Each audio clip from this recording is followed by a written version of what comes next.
ఇది మంచి ప్రభుత్వం. ఏ విధంగా అంటే సూపర్ శిక్షలు ఏవైతే పెట్టారో ఈ కూటమి ప్రభుత్వం 100 రోజుల పరిపాలనలో మంచి సుపరిపాలన అందించారని ఏ గ్రామం వెళ్ళా అటు బలిఘట్టం కానీ ఇటు ఎర్రవలపాలెం కానీ ఇటు పాతసముద్రపాలెం కానీ ప్రతి ఇంటింటికి వెళ్ళినప్పుడు ప్రతి ఇంటి యజమాని కూడా ఇది మాటల ప్రభుత్వం కాదు, చేతల ప్రభుత్వం.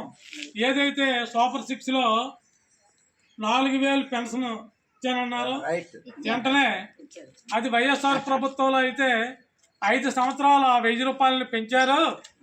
ఇప్పుడు మన కూటమి ప్రభుత్వం చంద్రబాబు నాయుడు వచ్చిన తర్వాత వెంటనే ఎట్ ఏ టైం ఏదైతే 2 నెలలు మించివాళ్ళు ఉందో ఆ 7000 కలుపుకుంటూ 1000 పెంచుతూ ఇప్పుడు ప్రతి నెల 4000 చొప్పున పెన్షన్ ఇచ్చారని చెప్పి వాళ్ళందరూ ఆనంద బాష్పాలని విడిచి పెడుతున్నారు. వికలాంగ పెన్షన్ 6000.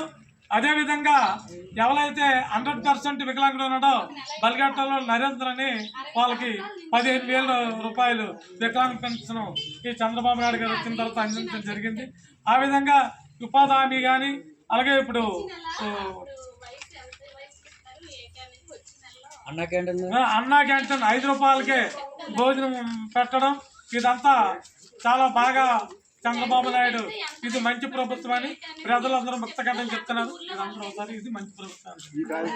ఈ కార్యక్రమం